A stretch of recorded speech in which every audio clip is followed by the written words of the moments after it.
Our speaker this morning is Harliv Singh. Harliv is a four-year boarding student from Edmonton, Canada. She's captain of the varsity girls water polo team and co-editor-in-chief of The Dial. She's the proud sister of Kirpa and the proud roommate of Carly Mullaney. Harliv? Typical young children envision monsters hidden under their beds. They might have been big and colorful with sharp teeth, or even small and able to camouflage in the dark. As life goes on, our monsters take form in different manners, and we grow to believe that they are not real. When I was in kindergarten, I met my monster for the first time. It lived inside my head. Hiding under the covers wasn't an option, therefore I had no choice but to find and create ways to escape. While most children outgrow their imaginative monsters, mine became stronger, louder, and exhausting as time went on. They began to consume me.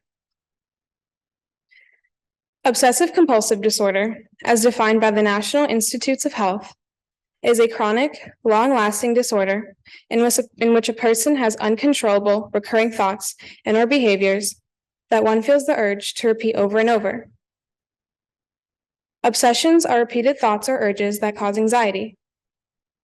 Common subtypes of these thoughts can include contamination, just right feelings, spiritual or religious concerns, or harm to others or themselves. Compulsions are repetitive behaviors that a person is urged to conduct in response to an obsessive thought. Common compulsions can include excessive hand washing, compulsive counting, and excessive checking or planning. My first compulsion manifested itself when I was 9 years old. I would sit in my dark room at night, fighting my internal monster. Voices in my head would repeat, "Go check on mom, something bad is about to happen."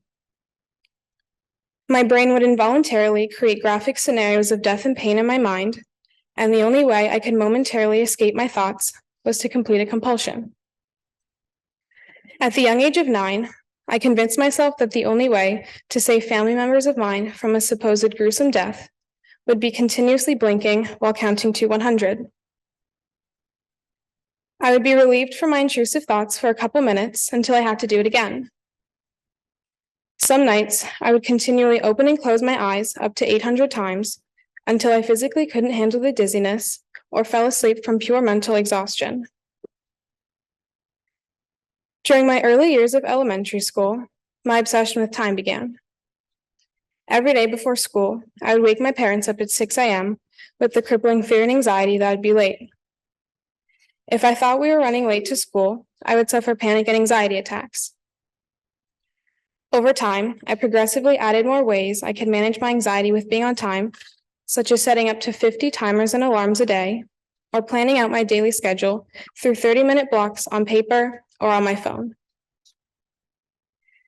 Current struggles or situations in my life often morph into obsessions. When I learned of my acceptance to Hill, I was excited to start a new chapter of my life. However, I came in without knowing anyone, which gave me tremendous anxiety. A new compulsion emerged in order to alleviate my obsession that I wouldn't make any friends here.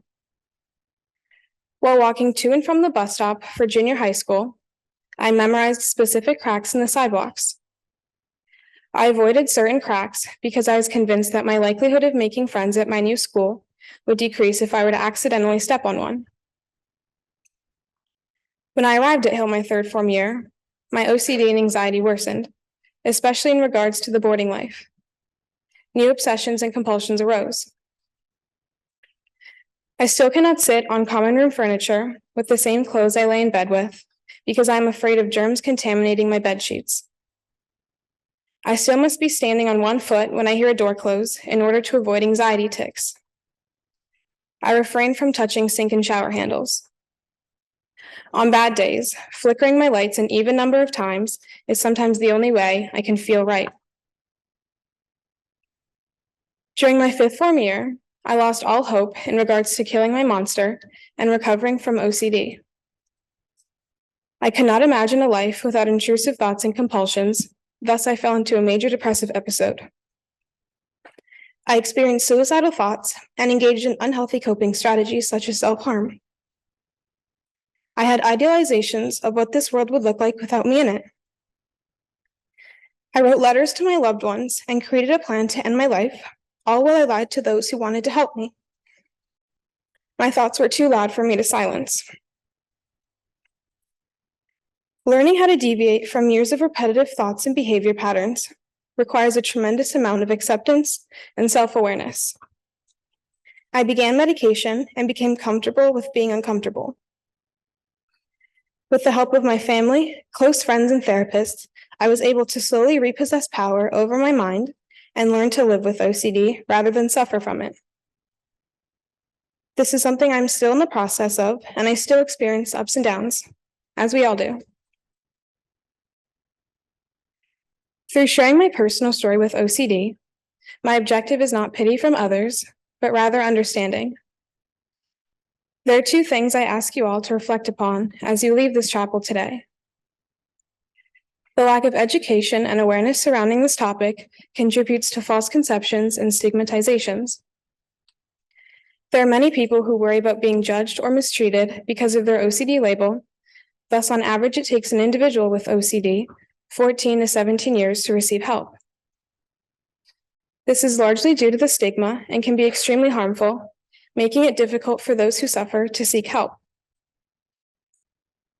Through the incorrect portrayal of mental illness in the media, a stigma of OCD has characterized the disorder as a love for cleanliness or neatness. 1. Obsessive-compulsive disorder is not an adjective nor synonymous with being a germaphobe or a tidy person. Simply put, one cannot be OCD about their room being clean or OCD about organization. 2. It is difficult to understand issues that may not directly affect you or those you are close with. My story with obsessive-compulsive disorder is one of survival. It is my hope that my experience has opened eyes and allowed for uncomfortable conversations to take place. We all struggle with our own internal monsters. We all have bad days. Everyone is fighting monsters you cannot see, so reserve judgment. Finally, if you are struggling, please know that if all you did was simply be here today, know that I am proud of you. Thank you.